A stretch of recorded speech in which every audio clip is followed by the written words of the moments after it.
Hello everyone, this is Emu, and today we will be reviewing One Piece chapter 1040, Falling on Deaf Ears.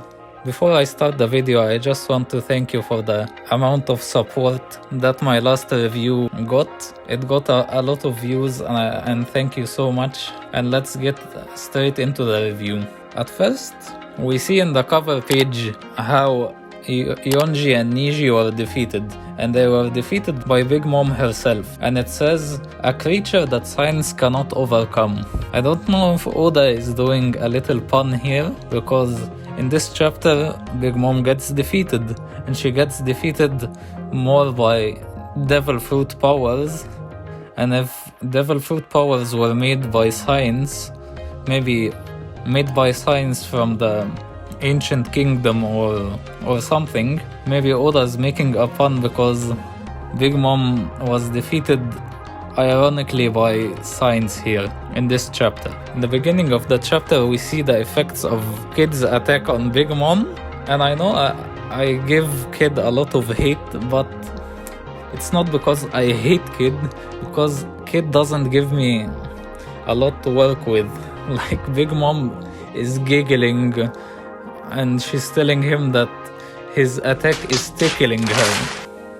While on the other hand, Law, we see the effects of his attack and it's devastating. However, what I could give Kid credit for is him not being afraid from Big Mom at all, and his soul not coming out a bit just like Jinbe in Whole Cake Island when Big Mom did her soul focus on Jinbe.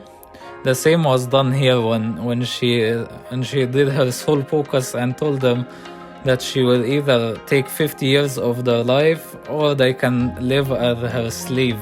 And she does it on everyone in the area. And then Law uses a new technique that we haven't seen, which is our room, which is, as he says himself, he will use a power that is just like the man who saved his life, which is Khorasan, which is very beautifully to see and is as a memorial, and it's very also beautifully to see that Law's biggest victory was using one of Khorasan's techniques, which is making a room and silencing the place around it, which made Big Mom unable to use her soul focus and not being able to call for Prometheus or Hera to help her. And then Kid uses his attack to push Big Mom down and breaking the ceiling from Law's attack.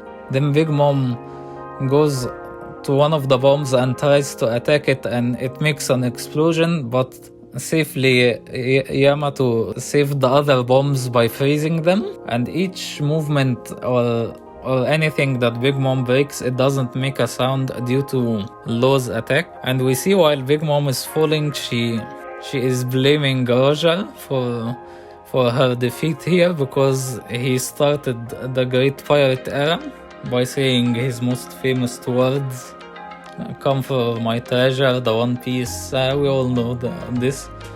And she was saying the least you could do was tell us about the One Piece before you died. Is it real? And we also see Big Mom saying, what is the One Piece? Where is it? And which contrasted Luffy a lot, because he doesn't care if it's real or not. He's here for the journey mostly, which contrasts Big Mom a lot. And she's also thinking, does this country hold some of the answers?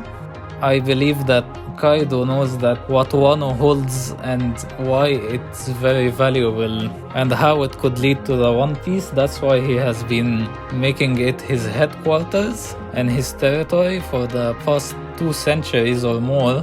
And he has been waiting for Joy Boy to come and for more answers so that he could go and get the One Piece himself. And I believe more will be revealed with the fight between Luffy and Kaido and Kaido's flashback. And also while Big Mom is falling, she says, "I will not forgive you, Kid and Law. You better not think this is enough to kill me." While she falls and a big explosion happens. and mind you, none of the capital heard the explosion due to Law's technique. I think Oda made Big Mom fall so that he does what he always does.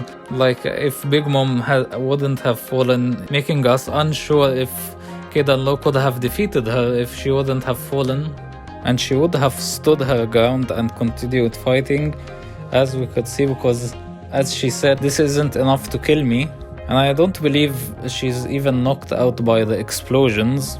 And if she wouldn't have fallen, it looks like she still had a lot of fighting in her, even though I don't know how Law's last attack didn't break all her bones like the last time. And maybe, just maybe, she will get up and leave when she sees Kaido's defeat.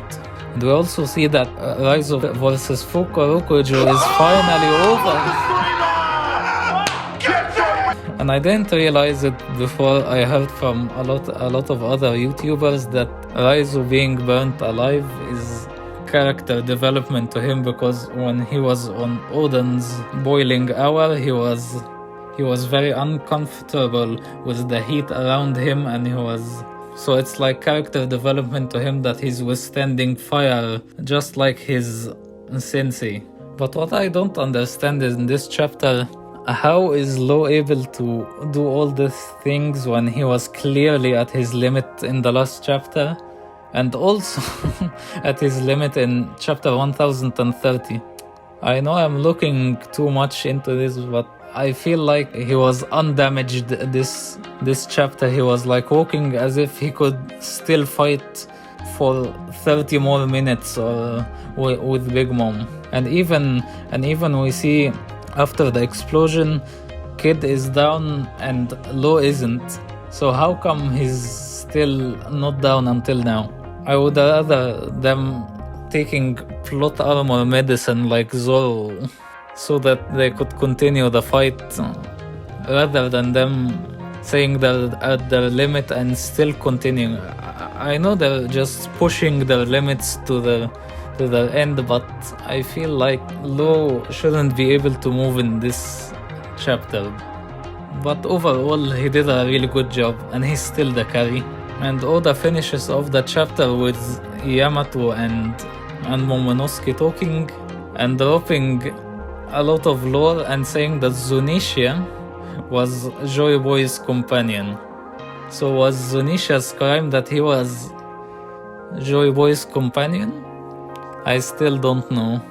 Will Zunisha come in the end of Wano and tell us about Joy Boy and his past? Will he communicate through Momonosuke? But what I'm certain of, that post Wano will be full of lore and things to think for the future, and we will know how the One Piece is connected to Wano, and why Wano is so important, and why Oden told the Scabbers to open Wano's borders. Overall, this is a really good chapter, although Big Mom got defeated, but overall it's a good chapter. I would have liked to see Kid's attacks make damage on Big Mom, but unfortunately they aren't. Or maybe even a Kid small flashback so I could like him more, but this didn't happen. Maybe next chapter, but it's very unlikely.